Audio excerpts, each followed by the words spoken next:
রচনা phone রেখে পাতিলের কাছে যায়। রচনা মমিনুলের সহধর্মিণী। মুজাহিদ হাতের কাপ টেবিলের উপরে রেখে খবরের কাগজ আবারও মুখের সামনে ধরে। আজ তার স্কুল নেই। এক পা আরেক পায়ের উপরে দিয়ে দোলাতে থাকে। বয়স 34 কি 35। তবে এখনও সে পবিত্র বিবাহ বন্ধনে আবদ্ধ হয়নি। এই নিয়ে বাড়ির মানুষের হাজারটা অভিযোগ, তবে সে সবে পাত্তা দেয় না। এই যে এখন তার ছোট ভাতিজা তার পাশে বসে গুনগুন করছে, দয়া করো আমার উপর, মাথায় চড়া একটা টপর, সারা জীবন আধবুড়ো ভাত পেটে সবে না। না না না, বাবা আমার কি বিয়ে হবে না? বাবা আমার কি বিয়ে হবে না? ভাতিজার খোঁচা মারা গান কানে পৌঁছানো মাত্রই মুজাহিদ তার চোখে রেজওয়ানের দিকে তাকায়। রেজওয়ান চোখ বন্ধ করে একস্বরে গেয়েই যাচ্ছে। কিছুক্ষণ এভাবে চলার পর মুজাহিদ হাতের পেপার দিয়ে রেজওয়ানের মাথায় ধাম করে বাড়ি মারে। রেজওয়ান বাড়ি খেয়ে চোখ মুখ কুচকে পিটপিট করে তাকায়। বাপের ভাই মারেন কেন? মস্করা হচ্ছে? তুই জানিস আমি সম্পর্কে তোর কাকা লাগি? রেজওয়ান খুক খুক করে কেশে উপরে নিচে মাথা দুলিয়ে বলে, এদিন না দুইজনে মিলে আব্বার চাচার রান্নাঘরের বেড়ায় মুতে এলাম, আর এখন তুমি আমার চাচা হয়ে গেলে? বাহ ক্যা বাত হ্যায়। মুজাহিদ চোখ মুখ কুচকে দাঁতে দাঁত চেপে বলে। তবে রে হারামজাদা, আমি তোর থেকে কম হলেও 5 বছরের বড়, আর তুই? মুজাহিদকে তেড়ে আসতে দেখে রেজওয়ান এক দৌড়ে উঠে পালিয়ে যায়। এই তাদের নিত্যদিনের কাজ। রেজওয়ান আদনানের ছোট ভাই। মুজাহিদের সম্পর্কে যাই হোক তা সে গ্রাহ্য করে না। হুমায়রা যখন এই বাড়িতে এসেছে তখন মুজাহিদের বয়স 3 কি 3.5 বছর। শাশুড়ি মারা যাওয়ায় ছোট থেকেই মুজাহিদ মানুষ হয়েছে হুমায়রার কাছে। বিয়ের 2 বছর পর আদনানের জন্ম হয়, আর আদনানের 2 বছরের ছোট রেজওয়ান। এইভাবে একসাথে বেড়ে উঠেছে 3 জন। কিন্তু রেজওয়ান কোনোদিনও মুজাহিদকে চাচার চোখে দেখেনি। যেন সমবয়সী বন্ধু। সবসময় আদা জল খেয়ে পেছনেই পড়ে থাকে। গাঢ় নীল রঙের জামদানির শাড়ি পরে বিছানায় 2 পা ভাঁজ করে বসে আছে তুর্কি। এক ভ্রু উঁচু করে রাগে ফসতে ফসতে হাতে ফোন নিয়ে একের পর এক কল করে যাচ্ছে মাকে। কিন্তু ওপাশ থেকে কোনো রেসপন্স করছে না। সকালবেলা এক মধ্যবয়স্ক নারী এসে এই শাড়ি হাতে দিয়ে ওকে ফ্রেশ হতে বলেছে। আর এও বলেছে সম্পর্কে সে চাচি শাশুড়ি হন। সাত সকালে ঘুম থেকে ওঠার ফলে ওর মেজাজ এমনিতেই বিগড়ে আছে। তার মধ্যে আবার তার মা ফোন ধরছে না। কেন তার মা তাকে এই কুয়ার মধ্যে ফেলেছে সে জবাব ওর চাই। কিন্তু সে তো বিন্দাস চলছে, ফোন ধরার নাম গন্ধ নেই। আগামীকাল থেকে ফজরের সময় উঠব, নামাজ আদায় করে তারপর পড়তে বসবে।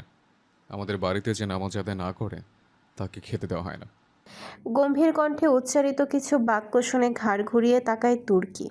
আয়নার সামনে দাঁড়িয়ে টাওয়াল দিয়ে মাথা মুছে আদনান। এই লোক এইখানে কখন এলো? এতক্ষণ তো রুমে ছিল না। আর রুমে যে আসলো পায়ের শব্দও তো পেল না। তুর্কি কিঞ্চিত রাগ নিয়ে ঘাড় অন্যদিকে ঘুরিয়ে বলে, আমি ফজর বাদে বাকি সব নামাজ আদায় করি। যদি আমাকে বেশি খারাপ লাগে তাহলে যেখান থেকে নিয়ে এসেছেন সেখানেই দিয়ে আসুন। ওই দিক থেকে কোনো উত্তর আসে না। কিছু সময় অতিবাহিত হওয়ার পর তুর্কি আবারও বলে, কথা কি আপনার কানে পৌঁছায়নি? যদি পৌঁছে থাকে তাহলে দয়া করে আমায় দিয়ে আসুন। আমি আপনার সাথে কোনোদিনও থাকতে পারবো না। নেক্সট টাইম সকালবেলা যেন ফোন হাতে না দেখে। আদনান টেবিলের উপর একটা প্যাড থেকে এক পেজ ছিঁড়ে এনে তুর্কির মুখের সামনে ধরে। তুর্কি ঘাড় উঁচু করে আদনানের মুখে দেখে। শান্ত কণ্ঠে আদনান বলে, এটা তোমার ডেইলি রুটিন। আই হোপ এটার বাইরে তুমি কোনো কাজ করবে না। তুর্কি আদনানের মুখ বরাবর হয়ে উঠে দাঁড়ায়। আদনানের হাতের কাগজটা 2 আঙ্গুলের সাহায্যে নিয়ে ছেড়ে দেয়। কাগজটা বাতাসে উঠতে উঠতে মেঝেতে পড়ে যায়। আদনান শান্তভাবে ঘাড় বাঁকা করে তাকিয়ে আছে। তুর্কি বুকে 2 হাত ভাঁজ করে ঠোঁটের হাসি প্রশস্ত করে বলে, আমি আগে কখনো কোনো রুটিন ফলো করিনি, আর বিয়ের পর তো অবশ্যই করব না। সিঙ্গেল লাইফে প্যারা বেশি বলে বিয়েটা করেছি, যাতে কোনো পড়াশোনা বা কোনো রুটিন ফলো করতে না হয়। যেহেতু আপনার সাথে আমার বনে না, তাই আমাকে অনুগ্রহ করে দিয়ে আসুন আপনি। আদনান ওর কথা উপেক্ষা করে বলে। কাগজটা উঠাও। তুর্কি বুকে হাত ভাঁজ করে অন্যদিকে তাকায়, যার অর্থ সে কাগজটা উঠাবে না। আদনান ধীর পায়ে হেঁটে ওয়ার্ড্রোবের দিকে যায়। শান্ত কণ্ঠে আবারও বলে, পিক আপ দ্য পেপার। পারবো না, আপনার জিনিস আপনি উঠান। আদনান ড্রয়ার থেকে পোশাক বের করতে করতে কিছু বলতে চায়, তখনই দরজায় নক করে একটা মেলি কণ্ঠস্বর ভেসে আসে। ভাবি, ভাবি, তোমাকে চাচি আম্মু নিচে যেতে বলেছে, এখনই আসো। তুর্কি দরজার দিকে তাকিয়ে স্মিত হেসে জবাব দেয়। হ্যাঁ আসছি, তুমি ভেতরে আসো। মোহনা ভেতরে এসে বলে, তুমি বের হও, আমি চাচুর রুম থেকে ফোন নিয়ে আসছি। মোহনা চলে যেতে তুর্কি আদনানের দিকে এক পা এগিয়ে বলে, টাটা স্যার, আপনার কাজ আপনি করুন, গুড বাই। ভাবি তাড়াতাড়ি আসো, তোমাকে নিচে যেতে বলছে। মোহনা নামে মেয়েটা আবার এসেছে। তুর্কি আদনানের দিকে মুখ ভেঙিয়ে মোহনার দিকে চলে যায়। হ্যাঁ হ্যাঁ চলো, তোমার ফোন নেওয়া শেষ? মোহনা অবাক হয়ে প্রশ্ন করে, কিসের ফোন? তুর্কি ভ্রু কুঁচকে বলে, মাত্রই তো বললে আমাকে দাঁড়াতে, তুমি তোমার চাচুর ফোন আনতে গেলে। মোহনা অবাক হয়ে জিজ্ঞাসা করে, আমি কখন আসলাম তোমার রুমে? মাত্র নিচ থেকে আসলাম, চাচি আম্মু আমাকে বলল তোমাকে ডাকতে। তুর্কির মাথা ঘুরে যায়। মাত্রই তো মেয়েটা বলল ওকে দাঁড়াতে, তাহলে ও ঘাড় ঘুরিয়ে পেছনে তাকায়। ততক্ষণে আদনান ওয়াশরুমে চলে গেছে। ওদিকে মোহনা তাড়া দেয়, আসো আসো, তাড়াতাড়ি আসো, অনেক মানুষ এসেছে তোমাকে দেখতে। বিরক্ত মুখে মোহনার সাথে বিশাল বারান্দায় হাঁটছে তুর্কি। ওর কেন ওর কেন ওর কোনো ইচ্ছাই নেই নিচে যাওয়ার, সবার সাথে মেশার। শুধুমাত্র আদনানের হাত থেকে রেহাই পেতে ও বের হয়েছে। তবে ওর মাথায় এখন একটা কথাই ঘুরছে, যে মেয়েটা ওর পাশে এসে কেন তখন ওই রকম ব্যবহারটা করলো। তুর্কির মাথায় ঘোমটা টানানো, সে ঘোমটার ফাঁকে ফাঁকে আশেপাশে দৃষ্টি বোলাচ্ছে। ওর কাছে মনে হচ্ছে এটা মুক্তিযোদ্ধার আমলের বাড়ি। আশেপাশে সব কিছু কেমন পুরনো আমলের। সিঁড়ি দিয়ে নামার সময় হুট করে সামনে হাজির হয় রেজওয়ান। রেজওয়ানকে দেখে চমকে ওঠে তুর্কি, চোখ বড় বড় করে তাকিয়ে থাকে ওর দিকে। ও যেন বিশ্বাসই করতে পারছে না সামনে থাকা লোকটাকে। রেজওয়ান তুর্কিকে দেখে লম্বা করে দাঁত বের করে হাসে। এরপর মোহনার উদ্দেশ্যে বলে, বেঙ্গের চাও, তোরে জাহিদ মাস্টার খুঁজছে। মোহনা ভ্রু কুঁচকে বলে, তুই তুই আবার আমার মায়ের নাম ভেঙালি? মা, মা। হ্যাঁ মেয়ে। দাঁড়া তুই। মা, মা। মা মা করতে করতে মোহনা সিঁড়ি থেকে নামে। রেজওয়ান ওর চুলের বিনুনি টেনে ধরে বলে, শালার পোলাপান, 2 দিন পর বিয়ে দিলে 5-10টা বাচ্চার মা হয়ে যাবি, আর এখনো মামা করা ছাড়লি না।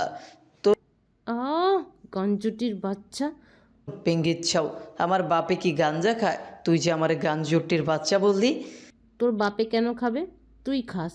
ছাড় বলছি গঞ্জুটি। তুই আমারে দেখছোস কোনোদিন গাঞ্জা খাইতে? এ- এই নেশা জিনিস আমি খাই না। মাঝে মাঝে বেশি পিনি করলে একটা ব্ল্যাক খাই। তাই বলে তুই আমার এই গাঞ্জুটি বলবি? তোরে তো আজ। মোহনা রেজওয়ানের হাতে ঘুষি দিয়ে দৌড়ে নিচে নেমে যায়। রেজওয়ান হাত নাড়িয়ে বিড়বিড় করে। তোর বেঙ্গির ছাও, তোরে আজ পাইলে হয়েছে। এরপর ঘাড় ঘুরিয়ে ভক্তির সাথে সালাম দেয় তুর্কিকে। আসসালামু আলাইকুম ভাবি। তুর্কি কিঞ্চিত রাগ নিয়ে রেজওয়ানের দিকে তাকিয়ে আছে। রেজওয়ান তাড়া দিয়ে বলে, আরে তাড়াতাড়ি সালামের উত্তর নিন, তা না হলে একটা ভালো কাজের সব শয়তানি নিয়ে যাবে। তুর্কি দাঁতে দাঁত চেপে বলে। আপনি এখানে কি করছেন? রেজওয়ান 2 হাত বুকে হাতে ভাঁজ করে বলে। আর মাত্র 8 সেকেন্ড সময় বাকি আছে। তুর্কি চোখ ছোট ছোট করে বলে, মানে শয়তানের সবটা নেওয়ার। তুর্কি অন্যদিকে তাকিয়ে দাঁতে দাঁত চেপে বলে। ওয়ালাইকুম আসসালাম। রেজওয়ান চোখ বন্ধ করে বলে, মাশাআল্লাহ, মাশাআল্লাহ, মেয়ে তো নয় যেন আগুনেরই গোলা। আমার ভাইয়ের জন্য তাহলে ঠিক মেয়েটাই এনেছে। আপনি এইখানে কি করছেন? আর আমার যে বিয়ে হয়ে গেছে অন্য একটা লোকের সাথে, সেটা জানেন? হুম, অন্য লোকের সাথে কই, আমার আপন ভাইয়ের সাথে হয়েছে। আমি নিজেই তো এই বিয়ের ঘটকালি করেছি। তুর্কি চোখ ছোট করে করে বলে। মানে? আর আপনি জানতেন সব? রেজওয়ান উপরে নিচে মাথা নেড়ে লম্বা করে হাসে। যতই ভাবি তোমাকে না বললাম দাঁড়াতে, আর তুমি একা একাই নিচে যাচ্ছ। উপরে থেকে মোহনার কণ্ঠ পেয়ে চমকে ঘাড় ঘুরিয়ে পেছনে তাকায় তুর্কি। মোহনা মাত্র নিচে গেল, তাহলে এই মেয়ে উপরে গেল কখন? ও ভয়ে সিঁড়ি থেকে নামতে যায়। রেজওয়ান বাধা দিয়ে বলে, আরে ভাবিজান, ভয় পাচ্ছেন কেন? ও হচ্ছে সখিনার মা, আর যেটা একটু আগে নিচে গেল ও হচ্ছে ভেগি, আর এই 2জন বেঙ্গির ছাও। তুর্কি অবাক হয়ে রেজওয়ানের দিকে তাকায়। বেঙ্গি কে? আর ওরা জমজ? হুম, আমার মেঝো চাচার বউয়ের নাম বেঙ্গি, আর আমার মেঝো চাচা একটু বেশি স্ট্রং, তো তাই এক ঢিলে 2 পাখি মেরে দিয়েছে। বারবার চাচিকে কষ্ট দিতে মন চাচ্ছিল না, একটু বেশি ভালোবাসে কি না। তুর্কি রেজওয়ানের কথায় খুক খুক করে কেসে ওঠে। পেছন থেকে মোহনার যমজ বোন সূচনা বলে, ফাজিল চুপ, তোর মুখের লাগাম কি কখনো হবে না? সূচনা রেজওয়ানকে কিছু বলতে না দিয়ে ফোন হাতে দিয়ে বলে, এইটা ছোট চাচুকে দিয়ে আয়, অনেকক্ষণ ধরে চাচ্ছে। রেজওয়ান উল্টো সূচনার হাতে ফোন দিয়ে বলে, জাহিদ গাঞ্জটির সাথে আমি মাত্রই ঝগড়া করে আসছি, এখন আমার পাইলেই জুতা দিয়ে পিটাবে। তুই যা চুপচাপ। আর তোর কাজ করতে মন চায় না তাই না? খালি সাজতে মন চায়। সাইজা সাইজা আমি রূপনগরের রাজকন্যা রূপের জাদু এনেছি, এই গানে টিকটক করতে মন চায়। সূচনা রেগে রেজওয়ানকে কিছু বলতে গেলে নিচ থেকে মুজাহিদের কণ্ঠস্বর শোনা যায়। ও সূচনা, কই গেলি মা, তাড়াতাড়ি আয়। ও যে গাঞ্জা বাবাই চিল্লাচ্ছে, যা তাড়াতাড়ি। তুই দাঁড়া, চাচ্চুকে তুই বাজে কথা বললি না? আমি গিয়ে বলছি। যা বল। তোমার একসাথে প্যান্ট পরা শোখা তোমার বাজে কথা বলছে, বুঝছস? ফাজিল, দাঁড়া তুই। সূচনা রেজওয়ানকে ডেঙিয়ে চলে যায়। রেজওয়ান তুর্কির দিকে তাকিয়ে বলে, তো ভাবি, আমি কিন্তু আপনার দেবর, মানে আপনার অর্ধাঙ্গর কনিষ্ঠ ভ্রাতা, ছোট পিচ্ছি কুট্টি ভাই। সরি, কুট্টি না। সো আমাদের মাঝে আগে যে সম্পর্ক ছিল সেটা ভুলে যান। সম্পর্ক তো না, মানে যে কথাটা হয়েছিল আর কি। এখন থেকে না, কাল থেকে আমি আপনার দেবর হয়েছে। আপনি আমাকে দেবর যান বলে ডাকতে পারেন, ওকে? তুর্কি অবাক চোখে তাকিয়ে আছে রেজওয়ানের দিকে। ওর বিশ্বাস হচ্ছে না যার সাথে ওর বিয়ে ঠিক হয়েছিল সে ওর দেবর, আবার সে কিনা নিজ ইচ্ছায় নিজের পছন্দ করা পাত্রীকে ভাইয়ের বউ বানিয়েছে। রেজওয়ান লম্বা করে হেসে তুর্কিকে বিদায় জানায়। যান, বাই বাই। আমার অনেক কাজ পড়ে আছে। আমার গার্লফ্রেন্ডের আবার রাগ ভাঙাতে হবে। গালফোলা পাঙ্গাস মাছ কিনা পান থেকে চুন খসলেই মুখের জবান বন্ধ হয়ে যায়। রেজওয়ান তুর্কির পাশ কাটিয়ে চলে যায়। তুর্কির মাথায় জিলাপির প্যাচ লেগে যায়। তুর্কি ঘোমটার নিচ দিয়ে মাথা চুলকায়, এ কি হচ্ছে? 29শে ডিসেম্বর 2021, আসরের আজান পড়েছে কিছুক্ষণ আগে। কামরুন নেসা তুর্কি বারান্দায় চেয়ারে বসে পা যুগল বারান্দার গ্রিলে ঠেকিয়ে ফোন স্ক্রোল করছে। রুম থেকে মা জুবাইরার কণ্ঠস্বর ভেসে আসছে। খুব তৃপ্তির সাথে কারোর সাথে কথা বলছেন তিনি। ক্ষণে ক্ষণে ভেসে আসছে হাসির শব্দ। তুর্কি এতক্ষণ রুমের ভেতরেই ছিল। মায়ের যন্ত্রণায় সে বারান্দায় এসে বসেছে। আজ সিম কোম্পানির ঈদের দিন। প্রায় 1.5 ঘন্টা যাবৎ তুর্কির মামির সাথে তুর্কির মা ফোনে কথা বলেছে। তুর্কি ভেবে পায় না এরা কি এমন কথা বলে। আল্লাহর নামে একবার কথা শুরু করলে পৃথিবীর কোন প্রান্তে কি ঘটেছে সেই সব বলা না পর্যন্ত থামে না। অসহ্য। আগামীকাল তুর্কির এসএসসি রেজাল্ট দিবে, তাই সে একটু চিন্তিত। যদিও শুধু গ্রুপের সাবজেক্টগুলো পরীক্ষা হয়েছে, তার উপর আবার শর্ট সিলেবাসে ও নিশ্চিত A+ থাকবে, তবু একটু ভয় হচ্ছে। বিপ বিপ সাউন্ড করে তুর্কির ফোন বেজে ওঠে। হ্যাঁ দোস্ত বল। ওপাশ থেকে উত্তর আসে। কি বলবো? আমি কি জানি কিসের জন্য কল দিছিস? হুদায় মন চাইলো তাই। কেন, তোকে কি দরকার ছাড়া কল দেওয়া যাবে না? না, তুই তো কোনোদিন দরকার ছাড়া কল দিস না। তো তুই ধরলি কেন? তুর্কি বিরক্ত কণ্ঠে বলে, কপাল, এরকম খেপছিস কেন? সাইম ভাইয়ার সাথে ঝগড়া হয়েছে? বাল হইছে। হ্যাঁ তাই তো, সেই রাগ আমার উপর দেখাইতেছিস? হ্যাঁ শোন বাল, কাল তো রেজাল্ট তো দিবেই। ভাই, তুই তো প্লাস পাবি, আর আমি তো ফেল। ফেল করবি তো, লেখাপড়া বাদ দিয়ে প্রেম করছিস, এখন ফেল করলে আবার কান্দোস কেন? তামান্না বলছিল প্রেম করলে নাকি লেখাপড়া আরো ভালো হয়। দেখোস না ওর কয়টা বয়ফ্রেন্ড, তারপর ওর রেজাল্ট কত ভালো হয়। সেজন্যই তো আমি প্রেম করছিলাম। আর সাইমনকে তো দেখছোসই, কত সুন্দর তার ওপর নিচ থেকে প্রপোজ করছে, সেটা কিভাবে ফিরিয়ে দেই কত? ভালো হইছে। এখন ফেল করে আর রিক্সাওয়ালার সাথে ঘর বান্ধিস। হ, এখন একটা প্ল্যান দে, কিভাবে পাস করা যায়। এখন আর কোনো উপায় নাই। তুই আমার জন্য দোয়া কর যেন প্লাসটা আসে।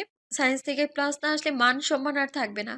আর সবচেয়ে বড় কথা, আম্মু থ্রেট দিয়েছে পাশের বাড়ির রকমান পাগলের সাথে বিয়ে দিয়ে দেবে। রকমান পাগল না সেই দিন বিয়ে করলো, আন্টি আবার তোরে ওই তার ঘাড়ে ঝুলিয়ে দিব। ভালোই হইছে, দুই বউ নিয়ে স্টেডিয়ামের মাঠে পাগল খেলা দেখিয়ে তোগো নিয়ে চলতে পারবো। ফাজিল, তুই ফোন কাট। দেখ, তুই মানুষ আর না মানুষ। আমার যদি রিক্সাওয়ালার সাথে বিয়ে হয় তাহলে আমিও তাও রিক্সায় চড়ে ঘুরতে পারবো, আর তুই আর তোর জামাই শুধু উলালা উলালা উলালা তু হে মেরি ফ্যান্টাসি গানে নাচ দিয়ে মানুষকে আনন্দ দিবি। আর মানুষ ফাজিল, তুই যদি আর একটা দিন আমার ফোন দিছস ওপাশ থেকে আর কোনো উত্তর আসার আগেই কল কেটে দেয় তুর্কি। আকাশের দিকে তাকিয়ে প্রার্থনা করে যেন প্লাসটা পায়। ঘর থেকে জুবাইরার কণ্ঠ আর শোনা যাচ্ছে না। সে রান্নাঘরে ঢুকেছে। তুর্কি মাকে দেখে ফোনে একটা সিংহের বাচ্চার ছবি বের করে, তারপর মায়ের সামনে যায়। আম্মু কাল তো রেজাল্ট দিবে। তুর্কি অসহায় দৃষ্টিতে মায়ের দিকে তাকায়। নিজের মা হয়ে এমন কথা কিভাবে বলতে পারে। মা, আমি তোমার নিজের মেয়েই তো। মা হয়ে এমন কথা বলতে পারলে যে আমি ফেল করব? জুবাইরা পানিতে চা পাতি দিতে দিতে বলে,